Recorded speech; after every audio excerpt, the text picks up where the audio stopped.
Hello and welcome to Growing Tech Fast, the condensed Org3D podcast, where we talk everything about growing tech startups with those who have grown them.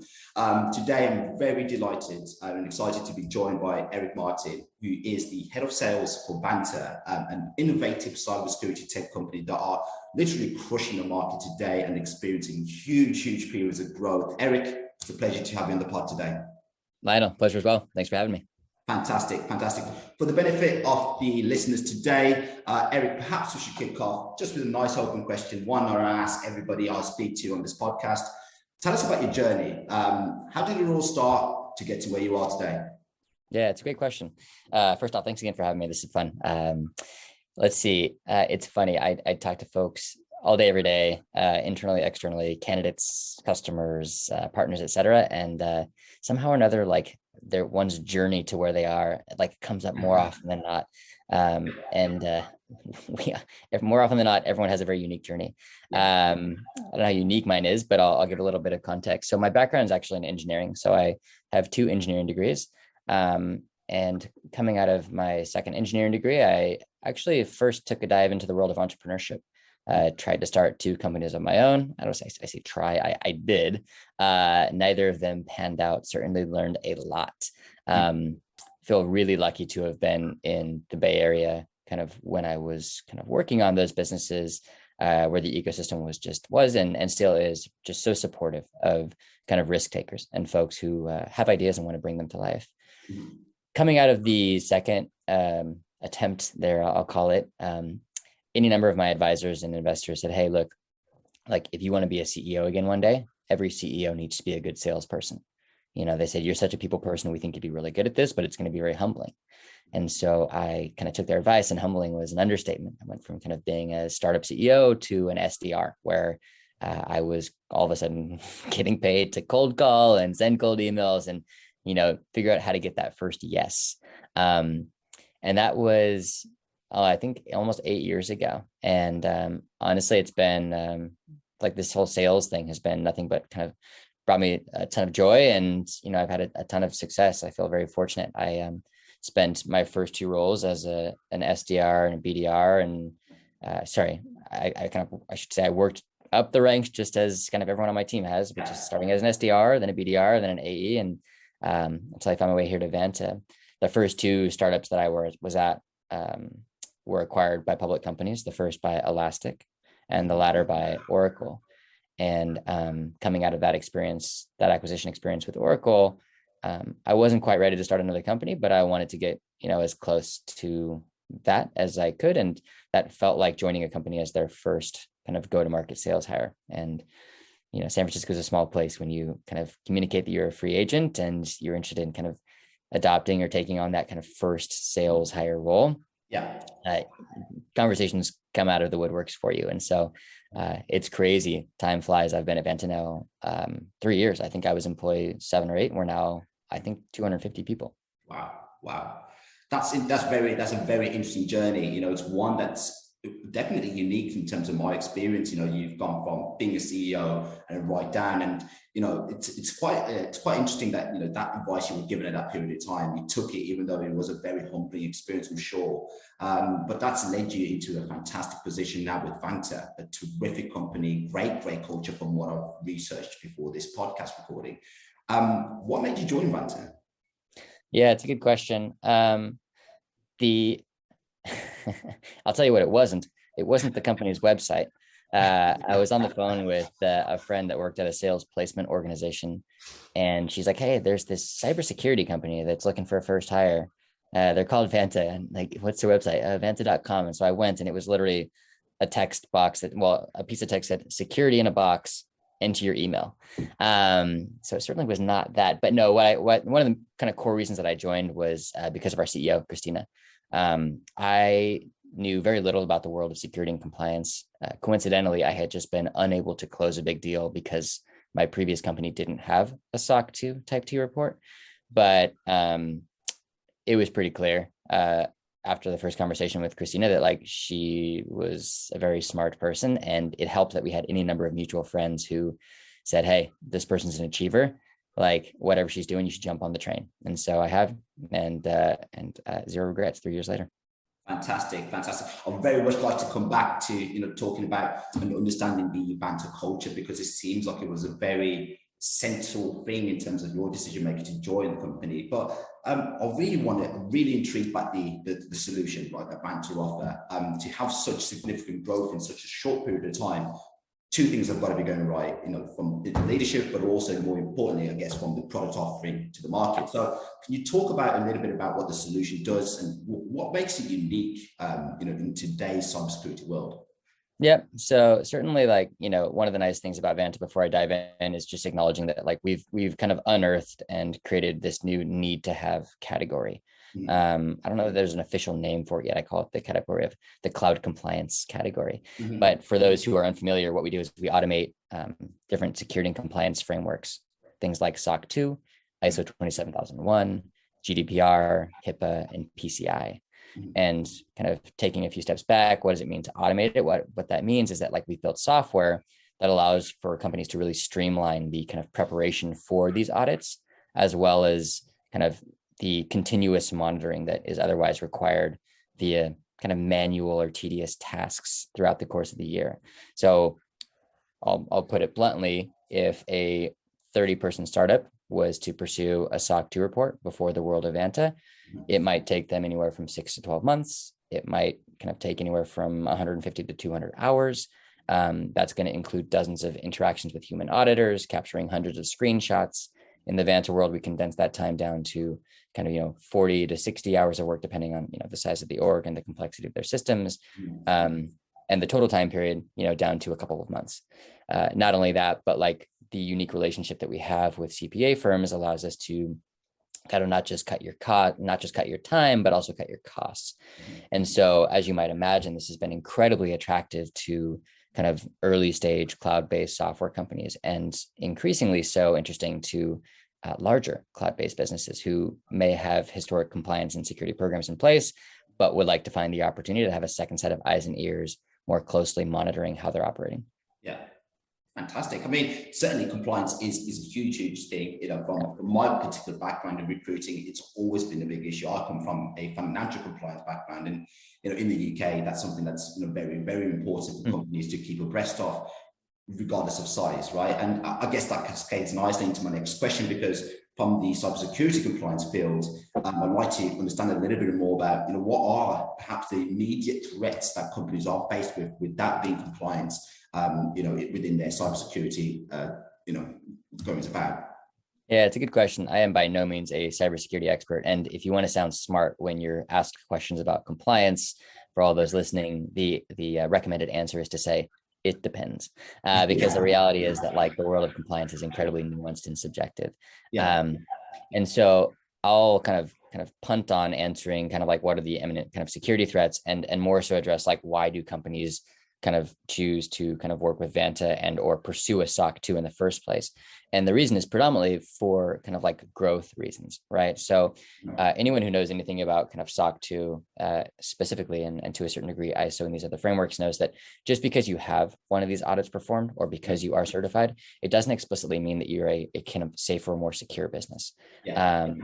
But it does mean that you're kind of thoughtful about the third-party vendors that you're using them kind of as designed, and you're thoughtful about the people who have access to those systems, so as to communicate and confirm with kind of larger prospects or partners that you are kind of doing the baseline to ensure that you're taking care of their data. But more simply put, right, most of the conversations that we have, it's hey, why are we talking? It's well, we're trying to close this big deal, and for better or worse, the CISO at this company is saying, you have to give us a SOC 2 report before we work with you, and it's just our policy. Right. Perfect. Perfect. Well, look, that's pretty much it, right? And there's so much scope, right, for Vanta, particularly with the solution that you're offering, to grow exponentially and continue to grow for years and years to come. I suppose, from your perspective, you're very much at the forefront of, being responsible for that growth and overseeing that. What is the overall goal for Vanta?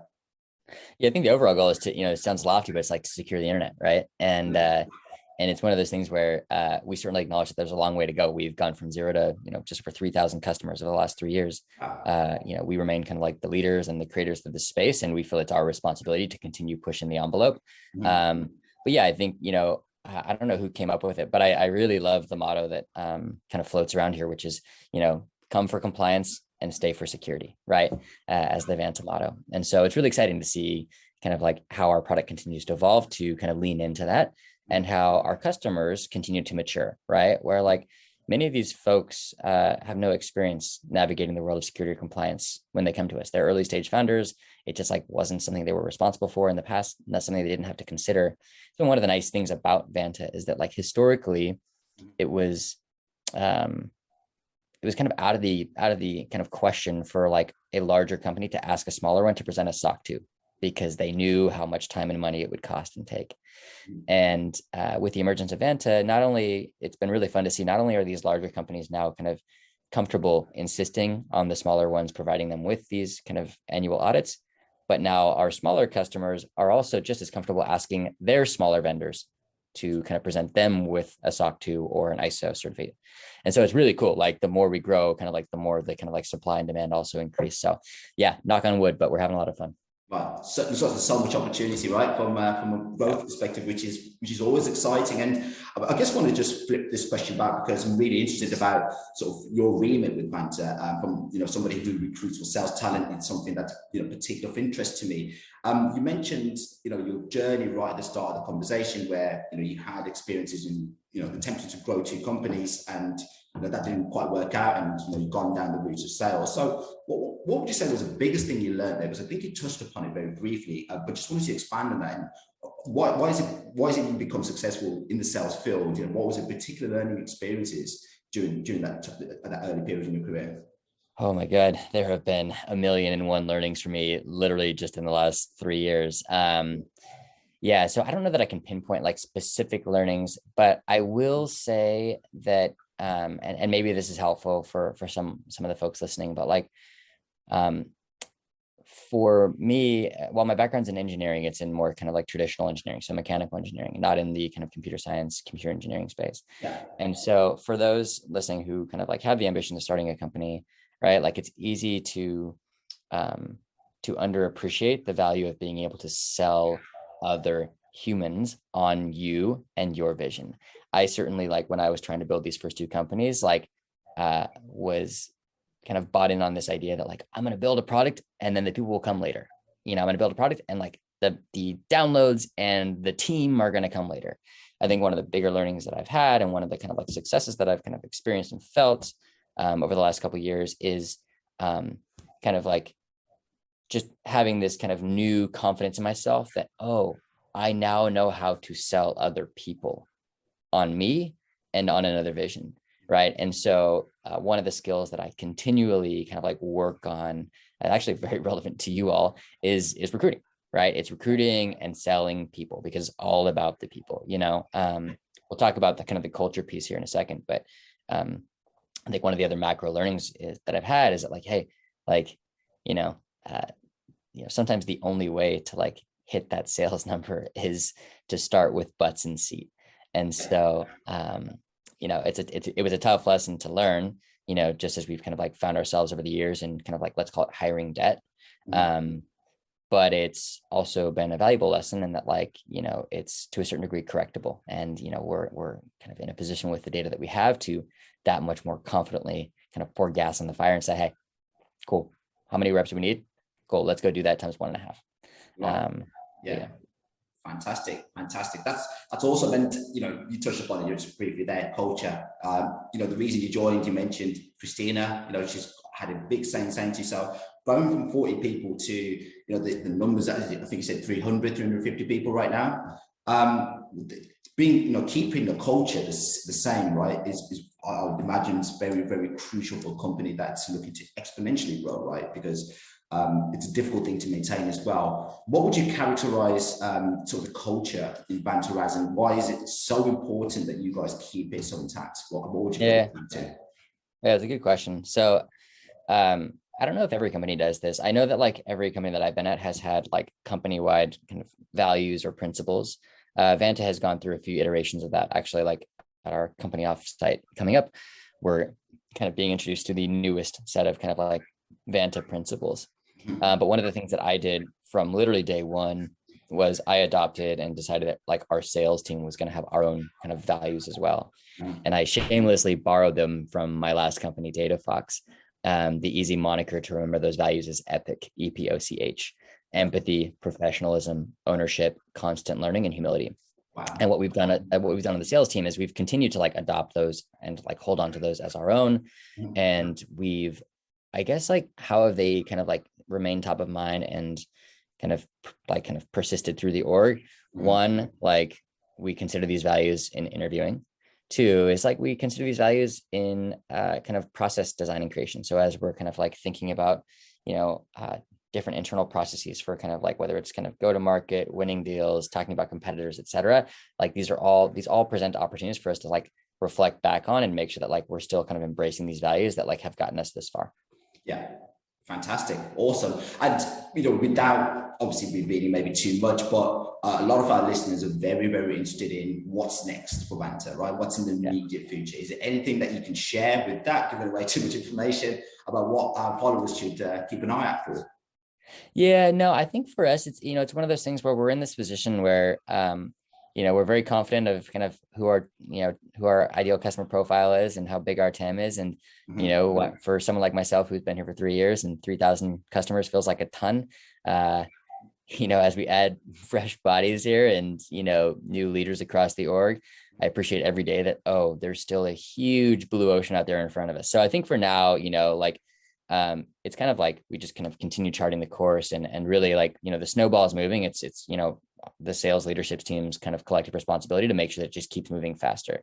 I will say like, one thing that's exciting is that like, we are already very much like a global business. And so, we certainly continue to look forward to like adding more and more customers and supporting those customers around the globe. I think you're coming from the UK. I think we have today well over 150 to 200 businesses in the UK, for example, using us. So I would expect to see more of that as well.